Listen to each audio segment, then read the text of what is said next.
Every day, scientists are learning more and more about how human brains work and how many of us don't fit into the old-fashioned understanding of how brains should work. But a lot of ideas about parenting and familial relationships still need to catch up to the reality of human variation. Neurological differences are natural, profoundly valuable parts of being in a community together and in being part of a family. Whoever you are, wherever you are in your journey, I am here to explore with you. We are all in this together. Welcome to Neurodiverging.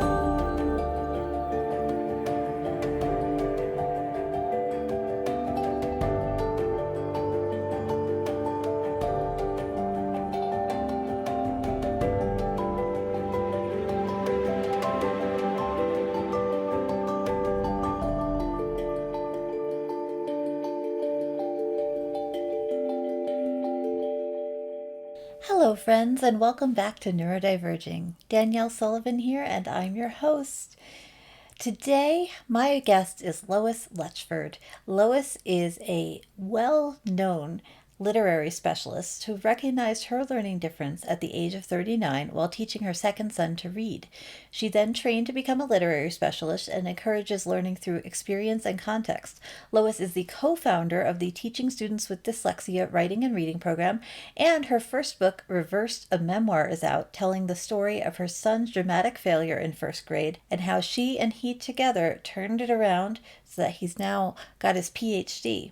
Lois and I had a wide-ranging, enthusiastic conversation about her experience teaching her son to read, the psychology behind how children learn, and how schooling and education can cause trauma when it's approached from the wrong mindset. We got along famously, and I had so much fun recording this interview, and I learned so much, so I hope you'll enjoy it too. Want special access to the patrons-only after show and many other perks? Consider pledging $1, $5, or $10 a month to fund the Neurodiverging podcast. Find out more and pledge today at patreon.com/neurodiverging. Hello, Lois. Thank you for joining us on Neurodiverging. I'm really, really excited to meet you. And thanks for being here today. Danielle, I'm delighted to be here. I love talking about all sorts of things with neurodiversity and particularly related to literacy. Yes. And Lois and I have been talking back and forth online for a little bit, and I'll just plug it right away. She's got a fantastic series on YouTube. Is it Learning is Trauma, right? I'm putting it in the description below. You have to go watch it. It's so good. She has so many good things. We're going to talk about so many good things today. So I'm really excited. Yeah. Did I get the title of that right? Learning is Trauma? Yes. Yeah. Learning as Trauma. Yeah. So Lois, can you start off by telling us a little bit about what got you into literacy in the first place? Because it's a really good, meaty story, I think. Children is the quick answer. You know, I grew up reading words, not comprehending, and not for one moment did anyone ever say to you, you're dyslexic. In my mind, I'm just dumb. Despite that, I married a man I married very well. Congratulations. I married a man who has PhD, or he got his PhD after we were married. So, you know, he's been at the top of academic the world. And so you don't think anything about it. You have these children. The first one is quick, can do anything, speaks at the speed of light, thinks at the speed of light. Boom, off he goes, he's fine. The second one comes along and he's the absolute opposite. Mm-hmm. And in fact, he had ear infections from the ages of 8 to 18 months, mm-hmm. and I didn't realize the implications. My son also had ear infections during that time, and we are still dealing with it. Yeah. No one tells you. Yes, there are brain implications. Mm-hmm. The way the brain grows because it's not hearing normally. So that's an interruption there. And we didn't know that I would be dyslexic. And I only discovered that when I'm starting to work with Nicholas. Nicholas goes to school in 1994 and he fails. Mm-hmm. On day 6 of school, the teacher, I said, how's he doing? And she throws up her hands and said, well, I don't know how I'm going to cope with him this year. Mm-hmm. You know, and Nicholas is biting his fingernails, wetting his pants and staring into space. Mm-hmm. End of the year, we get him tested after a year of this. And, you know, he can read 10 words. He's got no strengths and he's got a low IQ. Mm-hmm. Disaster. because my husband's a professor, he has study leave in the second half of 1995. And he goes to Oxford for 6 months. And of course, we tag along. Mm-hmm. We take Nicholas out of school because, he's in a foreign country. The people speak differently. And I asked him if he wanted to go to school, and the blood just dropped from his face. Yeah. No, we're not doing it. So I was prepared for that. And I took this series of book called Success for All, isolated words on the page. He's meant to decode the word, say the word. You do that at the beginning. By the time we've got to the end of the page, forget it. No pictures, no sentences, no context. Yeah. And my mother-in-law was with me, and she said, Lois, put away what's not working and make learning fun. Mm-hmm. And I'm there. There's no internet. You can't get to the library because you've got 3 children. Mm-hmm. So what do you do? And I thought, what can I do? And I thought, Nicholas can see patterns and he can rhyme words. Mm-hmm. I'll write a little poem for him, a little rhyming poem about mugs and bugs and tug and lug. It was transformative because I read it to him. We had fun reading it together. We found the rhyming words, then he illustrated it. Mm-hmm. And because I wrote one poem, then we had the next and the next, and it was just amazing. And Nicholas, instead of being stressed and instead of me being, he can't remember anything, he's excited to learn, and his shoulders are down. He's relaxed. He's loving it. And then I wrote a poem about Captain Cook, because you've got look and book as rhyming words. And I wrote this poem about Captain Cook. Captain Cook had a look. Captain Cook had a notion there's a gap in the map in the great big ocean. He took a look without the help of any book, hoping to find a quiet little nook. And with that little poem, you've got, this small number of words, but phenomenal ideas. Lots of options for learning just in that couple of lines. Yeah. And I wanted Nicholas to walk with Captain Cook as Captain Cook saw it, seeing a brand new world. Mm. Unlike how I was taught it. And while we're looking at something or other, all of this, Nicholas said to me, who came before Captain Cook? And I said, Nicholas, that's easy. That was Christopher Columbus. And who came before Columbus, he says. And my mouth hits the ground because I've never thought about that. Mm-hmm. And here's this kid with supposed low IQ asking these phenomenal thinking questions. Mm-hmm. And the moment he said that, I thought, I know he doesn't have a low IQ. Mm-hmm. And I needed to see that. And because we were in Oxford, we actually found the book of maps that Columbus had. Mm-hmm. And they were printed in 250 AD.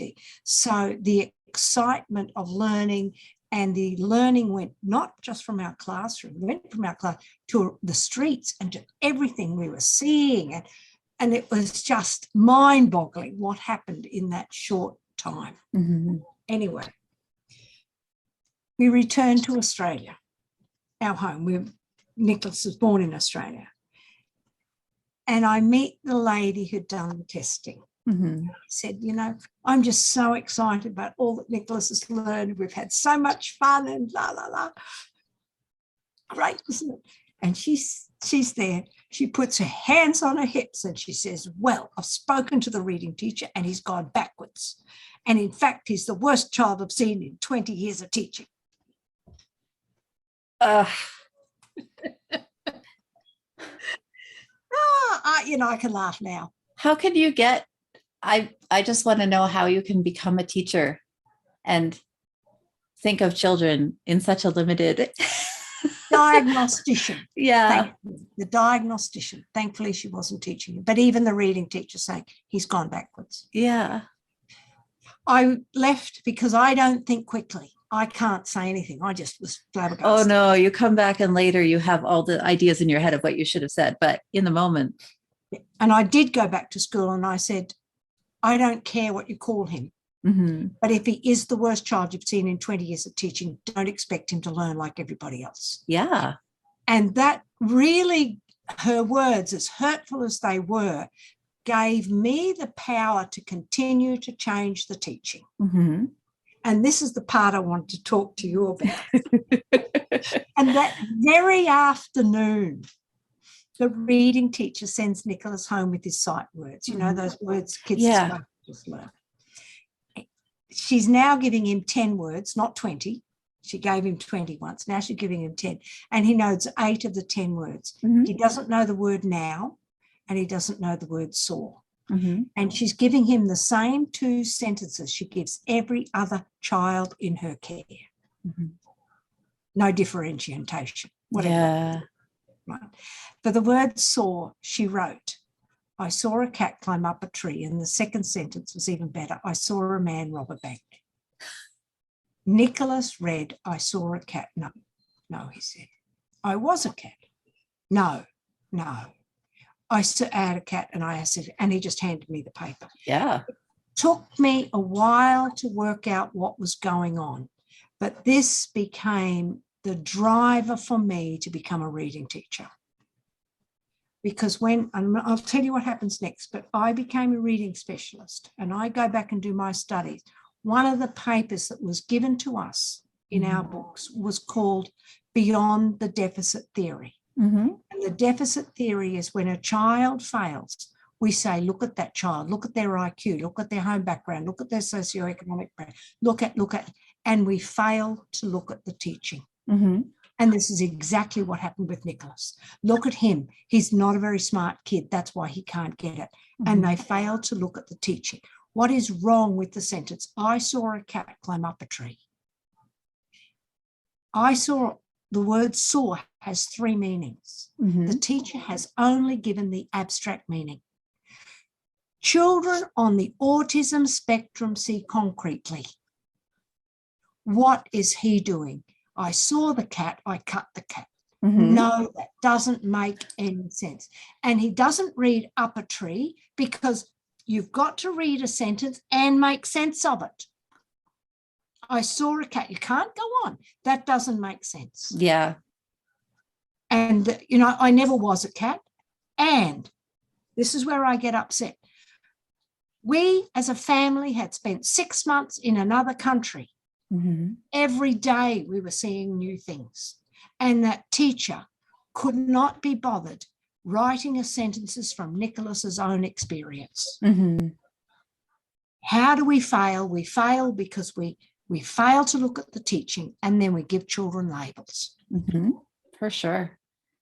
I think your point about that concrete learning is really important too. I was just reading a book the other day about how neurotypical people can better communicate with neurodivergent people, especially autistic people. And one of the things they were harping on was that whether that language you're using is concrete or not, because there are so many words, just like saw, that mean multiple things. And I am not dyslexic. I am autistic. I am relatively intelligent. I have degrees. I still get stuck on words that mean multiple things sometimes, even as an adult. So for a child who's struggling in other ways, it's just amazing how inflexible some educators and some administrations can be with changing, giving us different opportunities to learn and working with us specifically. It's even being aware these words cause a problem. Yep. A mother of a 16-year-old came to me 12 months ago. They have spent $100,000 on education and her son was not reading. What do? The first thing I do is say to the boy, give me a sentence with the word TO. It's one of the first 10 sight words. And he says, I've got 2 lizards the same. That's the number 2 he's given me. Yeah. 16. Give me a sentence with the word for, F-O-R. I've got 4 grey sharks' teeth, he said to me. Why can't this child read? Because the foundations of understanding language, understanding concrete versus abstract has not been taught, even though he was in a school for learning disabilities. Yeah. It's not, I get cranky. Oh, no, I'm with you. You're not alone. Yeah. I mean, you said so many things I want to talk about just in that beginning of it, but we should keep moving. That is fine. Let's talk about that because this is the start of the story. This is where it all happens. Forget the rest. This is critical. What are you going to say? I don't want to talk anymore. Oh, that just as a parent who has struggled with so many things, I'm like, where do I even start? So that I've had a similar experience with the school system, not with diagnosticians or educators who were so lacking child-centeredness. And I feel like they really did want to teach to the best of their ability, and they were there for the kids in a way that it sounds like your school wasn't. But still, this idea that everybody should learn the same way, and that when we modify our education for students, we make it like you said, changing the sight word list from 20 to 10. So still giving them the same work, but just making it smaller or giving them more time. Or so the accommodations are there to some degree, and I'm sure they help some students, but they don't change the work based on the student's point of view.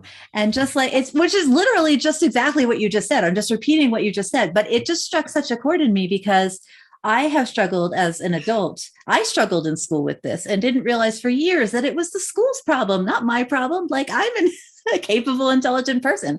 But I do need less abstract information. I have to ask a lot of clarifying questions sometimes. I do need people to give me time to think and to process and then to respond. And that's not something that schools tend to. And I'm only familiar with United States schools. I wish it were different in other countries, but maybe it's not. It's not something that schools tend to promote. They don't teach for the child. And especially now in our very test-driven culture, where we're just supposed to be memorizing facts instead of learning skills. Yes. I see you nodding. So yeah. And deep learning, which is what I was able to do with Nicholas. Yeah. There's a podcast by Professor Pam Snow talking to a guy called, I'm going to say Jake, I can't remember, Jake Downs. I'll find it and put it in the notes for folks listening. It's phenomenal because Pamela Snow, she's Australian, but she's a speech language pathologist. Mm-hmm. So that's her background. And she said, children need to know why. Mm-hmm. Why are we doing this? And that's what I gave Nicholas in Oxford. Yeah. What, we're not learning letters and sounds. We're learning about Captain Cook. Mm-hmm. Because if I read to Nicholas, I lost him. Mm-hmm. And I had to take all that information, put it into poetry form. Yeah. And we forget those things. Yeah. I homeschool now. I started because of the pandemic, but it's now become more like unschooling because I want the kids to follow their own interests and their own projects. And they both do so much better. And just the small amount of trauma that my 8-year-old went through in the 2 years, I guess he was in public school with really good educators who had his best interests at heart, he was still traumatized, especially around reading, because I don't think he's dyslexic. We're considering evaluation, but I'm pretty sure he's just one of those kids who's going to pop a little bit later. But he noticed that he was behind mostly the girls in his classroom. I think he's at the same level as most of the boys in his classroom were, but he felt like he wasn't a quote unquote good reader. And he would say this to me and he would get upset and he would cry.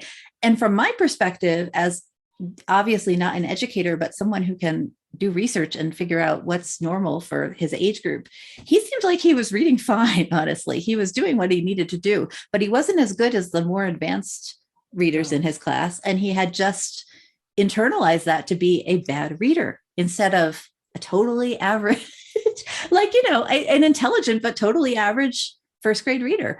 And that was so frustrating as a parent, that he had already internalized that kind of, I'm just not smart rhetoric like you were talking about before. So yeah, sorry. We're going to just be all over the place in this podcast, but it's okay because we're both very strongly opinionated people. My suggestion is to take a book that you love, possibly a little bit higher level than he's reading now, and turn it into a play. Yes. Maybe we'll try that. Yeah. He's very nature driven. We do a lot of trying to That's another thing is he says he doesn't like fiction. He mostly likes to watch and read nonfiction. So we do a lot of things around mountains and volcanoes and like geographical features. I can tell you so much about mountains now. And write your own stories. Yes. You know, you've got it. There's so many things you can do and make it, like you said, really creative and really fun and not about memorizing what the ing does at the end, or, you know, if when they're older, if they want to learn grammatical terms and, you know, past participles and gerunds and all that, that's great. Like they can learn the names for those things. But I feel like at the beginning, it shouldn't be about phonics necessarily. If it works for some kids, that's great. But I don't want him just sitting there memorizing what groups of letters are supposed to do, because they don't do that all the time in English anyway. I would rather that he'd had fun and learned things and build that self-esteem. I always group words. I put the words in the context. Always in context and write about them. You know, whatever it is, you know, volcano, lava, you know, and whatever you can, and get the kids to do the thinking, and then use lots of pictures. Lots of pictures. I mean, so many pictures. I mean, that was interesting about Nicholas's learning. The reading teacher was seeing, you know, this snail's pace growth of reading and decoding. And what I was seeing, Nicholas was 7. I actually thought I was teaching a 12-year-old from his thinking. Yes. And, you know, Nicholas has a problem, like you said. Nicholas's brain is like rocks. And, you know, it's thinking and it's rattling. And you can see it, but you know something's going on, but you can only see it through the few words that are coming out. And they spin around, the thoughts spin around, then you've got to get those thoughts into order, into language, and then put them in the right order so someone else can understand it. And that's how long it takes to answer a question. It's a lot of work. It's a lot of work. Yeah. And even today, fascinating, he's sailing boats. And he said, I was on a 2-person boat. And he said, I found the communication really hard. And then he said, and I went out by myself. Oh, and I had so much fun. And it's the communication issue, the thoughts, the thinking. How do I say it? What do I have to say? And you can't be slow in those sort of circumstances. Yeah, it's a lifelong problem. It's really hard for autistics. And I think often come off as a lot of people don't know I'm autistic from looking at me, which I guess allows me to pass sometimes and offers some privilege, but it's also means that people expect that I'm going to be able to communicate all the time, just like a neurotypical autistic person would. And sometimes I can, but it takes so much energy and I fail so hard sometimes, or it's so exhausting sometimes. And I need so much alone time and recuperative time. And that's another thing. Schools don't offer that to our kids. The kids who need more processing time, more recuperative time. So yeah, I have many thoughts about schooling. And other ways of doing things other than answering this question or, you know, alternative, particularly when they're so young. Yep. And they can't even communicate. I can barely communicate what I need to be in terms of supports, what I need other people to help me with. And for kids, it's like, you know, I was surprised my 8-year-old could even be like, could even really tell me about what he was feeling around reading and what he was feeling around comparing himself to other students, because most kids, I don't think many kids don't have the emotional intelligence or verbal ability to string that kind of it's high effort. It's highly emotional. It's that metacognition piece is tough for adults, much less 8-year-olds, you know? So yeah. Totally agree. Totally. Yeah. So you obviously got somewhere with Nicholas, and now you work coaching literacy. How do you frame what you do? I feel like you do a lot. I do. Well, you work in literacy, you learn. Yeah. Well, what happened to me, you know, I'm teaching Nicholas, and Nicholas eventually gets the label of 2nd percentile speech language impaired or 2nd percentile developmental language department and our developmental language delay. Okay. Our family moved from Brisbane, Australia to Lubbock, Texas when Nicholas was 11. Mm-hmm. Nicholas went from the bottom to top when we were in Lubbock. And in my book, I identify 9 factors that helped him that would not have happened in Brisbane, Australia. Mm-hmm. So that was the start. In Lubbock, one of the first people I meet is a mother whose 13-year-old was non-reading. Mm-hmm. Articulate. Yes. But non-reading. So way better than Nicholas. He'd spent 4 years in a phonics-only reading program. Wow. And every day the mother took him out of school to this place and back again for an hour and a half and came out non-reading. Disgraceful. School district paid for it. And I said, I think I know what to do. The school district paid for me to teach him over the summer. Mm-hmm. I taught him to read. At the end of the summer, he's reading. The mother writes to the school district and said, you employ this woman or I sue you. I get employed. I'm now in touch in the school district with other children who failed reading programs. Mm-hmm. And it allowed me, I'm teaching under ideal circumstances. I'm teaching children who come to me at ages, from 7 to 16 with nothing. Mm-hmm. Teach them to read, Lois. That's your job. Mm-hmm. Okay, so that's what I did. So I built up my philosophy through practical work and realising the many pieces that are involved to teach the most vulnerable students. I like to say vulnerable. I don't like to say struggling students, whatever. But they are vulnerable. Yes. And they're vulnerable to a whole variety of tests. Mm-hmm. And I was a diagnostic teacher. This is what I have to do. Right. So then we move again with my husband and his work. And so now I'm in upstate New York. What do? I do my master's. What else? And I can't teach up here. So I wrote my book, Reverse to Memoir. And Nicholas's story to me was always good because he failed first grade. We've got it documented. He graduates high school in the top of his class. He graduates with 2 undergraduate degrees, one in mathematics and one in engineering. And then he has a PhD. He has a scholarship to do a PhD in applied mathematics. Mm-hmm. What do you want to do, love? I want to write a story. I can't write. Mm-hmm. So I start writing and I start going to writing classes and I meet a young lady, my son's age, and she said, Lois, I'll help you. And she was affordable and she helped me write my book and get it published. And it was published when Nicholas graduated with his PhD. Wow, that's so fantastic. Yeah.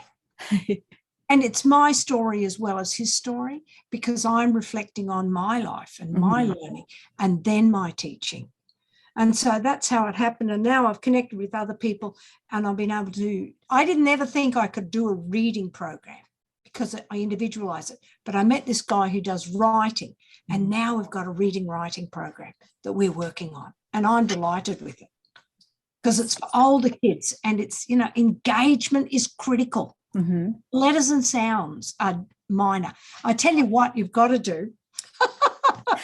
Next Monday on When Learning is Trauma, we're talking to a lady called Dr. Mary Helen Immordino Yang. And what does she talk about? She talks about emotions and learning and how emotions are a critical component of learning. So what you're doing with your boys in building volcanoes and talking about whatever you're talking about, the children are relaxed. Yes. The children are engaged. And that's what often doesn't happen in literacy programs. Mm-hmm. We forget that emotional engagement. And that's what turned Nicholas around. And that's what I was going to tell you. I said, blah, blah, blah. How did this When Learning is Trauma come about? I mean, you can read my book, Reverse to Memoir. It tells you most of the things and you can email me, talk to me anytime. Nicholas graduated with his PhD from Oxford University. No one's interested in my story. Anyway. And I said to Nicholas, I'm thinking now, Nick, I can talk to Nicholas. What happened in first grade? Nicholas is confident. He's articulate. He talks to anyone. My son cried and not a word emerged from his mouth. And for the very first time, I recognized this is trauma that we haven't dealt with. And I know I'm guilty. I didn't deal with it because I thought it's over. I didn't have the skills or the knowledge to deal with what happened. Mm-hmm. So, and then I thought, I can't deal with that now. And I said, Nicholas, well, tell me what happened when you and I learned together in Oxford. Mm-hmm. And it was a transformation. It was the sad face went, and he's laughing. And he said, I remember the poems you wrote me. And he named the poems. Mm-hmm. They and really stuck. Yes. Well, it was a transformation. And he's relaxed and he's happy. And he named the poems, and then he said, and the mapping. Mm-hmm. The mapping about Captain Cook. Well, that's where I learned to love learning. And he said, and I never want to stop learning. And then he started to giggle. And he said, and you wrote a poem about a witch's spell, and I wrote the witch's ingredients. And he's laughing and laughing. And he said, I don't remember what they were. I just remember it being so funny. And, and now it's all starting to click in my brain, because I didn't write about the witch's spell in my book. Mm-hmm. Because I didn't deem my poem good enough. And I ignored the implications of him and the excitement of writing the witch's ingredients, the ingredients to the spell. And it was, bird poo 3 drops, the blood of a dead lizard, alien eyeballs. And what matters is that he was emotionally engaged and connected. Mm-hmm. And that learning has lasted him a lifetime. And I didn't know that. Yeah, that connection is such a big piece. And I feel like that was what was missing for my kids in some of their public school efforts. Is they get tired, they can't take breaks. The teachers are trying, but there's 20 other students there. And how are they supposed to, feel connected to the material and to the people? And how can you feel connected to phonics? Like, there's no emotional engagement in phonics. That's just my opinion. Someone else can yell at me about it, but you've got to do it in a way that it's connect. Oh, look, I read a book. No, I didn't. I waded through a book by Gifts Differing by Briggs Myers. Gifts Differing. And on about a page 130 or something, I've got it here, she says, what do children remember? And she said, you don't remember. You struggle with memory when things are isolated, abstract, and irrelevant. And it becomes hard to recall, difficult to recall, difficult to remember, takes an inordinate amount of attention to be learned. Something to that. What do you remember? You remember what's relevant, connected, and related. And if it's surprising, funny, if surprising, interesting, or funny, it's remembered with no effort at all. That's how I teach. Yeah. So phonics by flashcards, forget it. No. And I think of it as a bird's nest. You've got to find an image for those words, for those sounds. It's easier to remember a sentence than it is a word. It's easier to remember a word than a sound. So you've got to have it all. You've got to have, that's where the poetry comes in. Create the poems, and then you've got the vocabulary included in it. Then you've got the rhyming words included in it where you're repeating that sound. It's connected, it's relatable, it's relevant. It's perfect. It's what you have to do when you're teaching children who are struggling. You cannot alienate them and say you just have to learn it. No, that won't get you anywhere. No. And that's what we do. The more shut down child. That's what we do. Yeah. And the poetry, like my poetry, it takes on a world of its own. Because engagement, we forget that engagement is critical in learning to read. Critical. And if we don't have engagement, and with engagement you have emotion. Yep. And Nicholas, 25 years later, you still got him laughing about something we did when he was 7. And it's really amazing. Yeah. And I've talked to a number of my students as adults, and, my students, they were old, 13 and 14, and failed. And my first student, he spoke and he said, she doesn't know what she's getting. I don't think she'll be able to do it. No one else can. Why is she going to be able to make a difference? And I did. And I did. Yeah. I think there's a real lack of interest in making reading fun. I feel like a lot of teachers say, well, once you're reading, then you have access to all these books and isn't that so exciting and all this stuff. But if you don't have the perspective of someone who's struggling, then you can't, a lot of people aren't creative enough to come up with a way to make it interesting and fun and exciting for the child. Because the average child learns to read with relative ease, we try and just do more of that for the kids who are down the bottom, and it doesn't work. Yeah. And they have the philosophy of, in grades 1 to 3, you learn to read, and from grades 3 onward, you read to learn. That is a fallacy. The moment children are learning to read is the moment they are reading to learn. Absolutely. And words are connected to meaning. Words are meaningful. And if we don't connect it with meaning, we're talking a foreign language. Absolutely. Yeah. I think that especially for my nonfiction, and he's not a reader yet, he's working on it, but his idea, and kind of that autistic straightforwardness again, but for him, words have to be linked to real life, practical, like physical things. He doesn't want to read about dragons and unicorns and magic. And that's just him. He wants to read about Kilimanjaro. He wants to read about K4, his favorite mountain. He wants real, real practical things. And that's what words are for him. Words are for knowing the universe better. And if he can't do that with them, then what's the point? There's no point. He won't do it.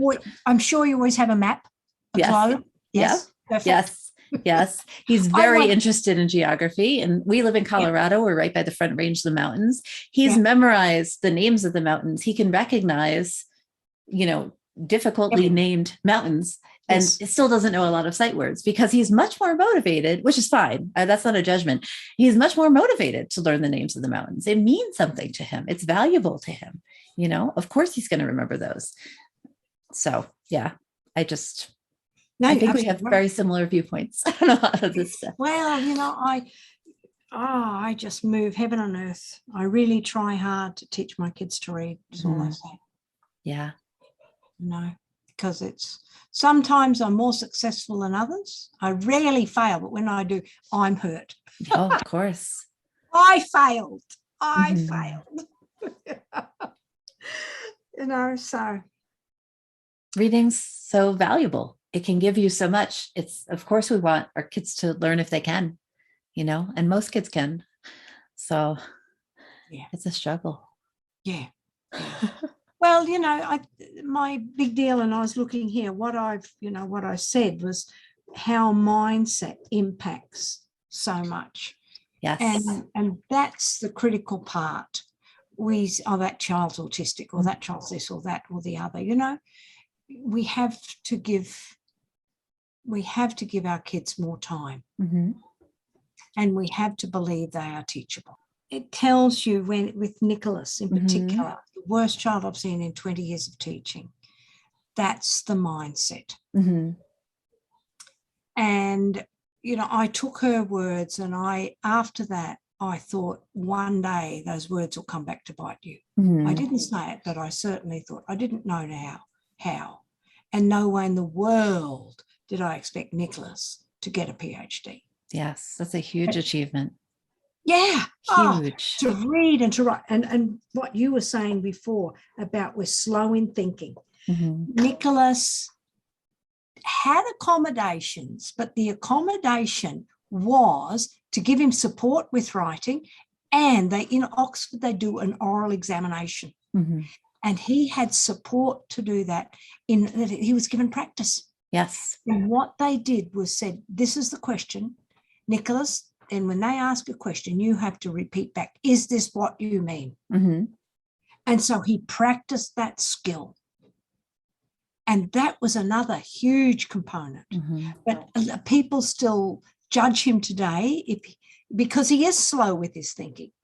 And his wife, he's now married, his wife says, you can see people just think, oh, that man's dumb. Mm-hmm. Because he's slow with some responses. Yeah. But, Nicholas's knowledge, his wide range of knowledge just astonishes me. Mm-hmm. And I don't know where he's picked it up or where he's got it from, somewhere. But, he's got it. He can do it. Mm-hmm. Amazing. I think that people who communicate quickly and easily don't realize what a struggle it is for those of us who just don't have that talent or ability. It just takes so much work. So I really hear that. Yeah.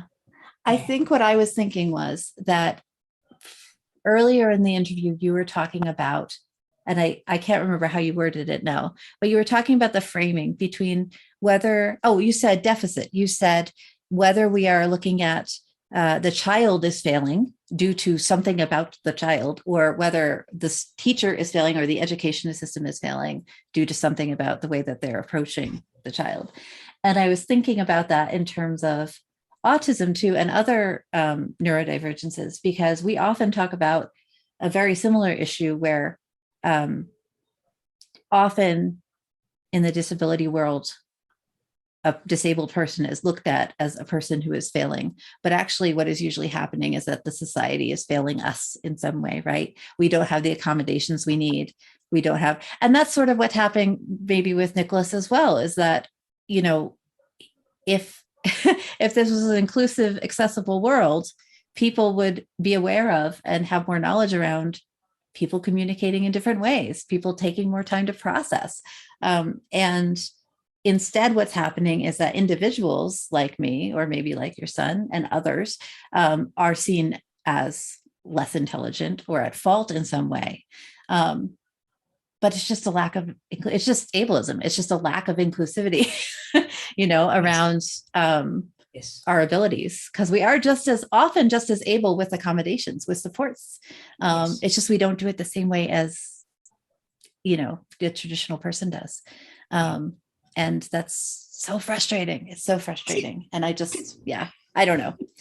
My mother-in-law was in a wheelchair. Mm-hmm. She was as smart as a whip.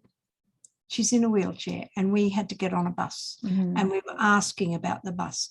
The bus driver ignored her and talked to me. Yes. And it goes across multiple spectrums, doesn't it? Yes.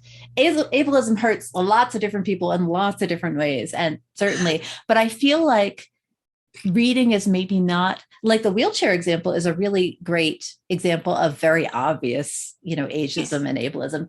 Whereas the literacy example, for me, I think a lot of people wouldn't immediately pin that to, an ableism, thinking somebody cannot do something like that. It's a little bit more, it's harder to see. It's a little sneakier almost. So just to point it out as a way of, the framing is so important. And that has to do with your comment about mindset, right? That in a bigger way, if we need to be bringing a mindset of inclusivity and diversity into reading. When I speak to teachers, I say to them, instead of seeing that child as learning disabled, see them as future rocket scientists. Yes. And say that to the child, so that, and it switches your mindset just a bit. Yes.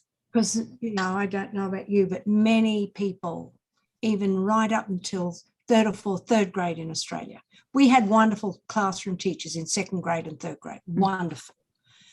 But he was still seen as slow. Yes. And Nicholas says to me, I wasn't good at anything in third grade, in primary school. Elementary school, I wasn't good at anything.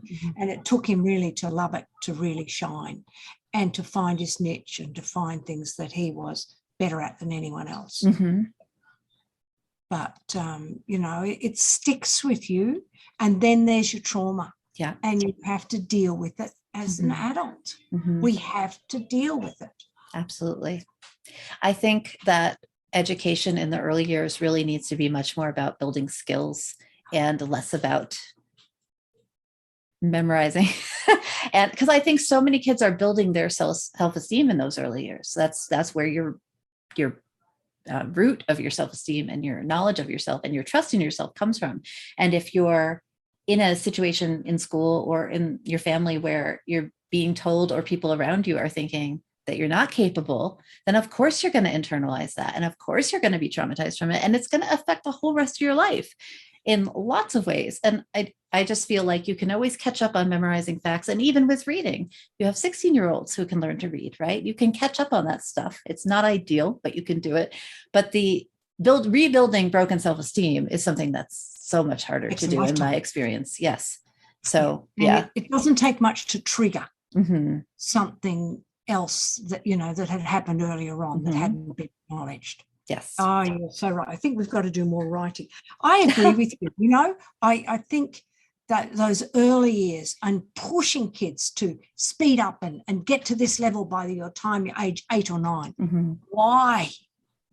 I don't know. I'm not the person who can defend that. I just don't think it makes any sense at all.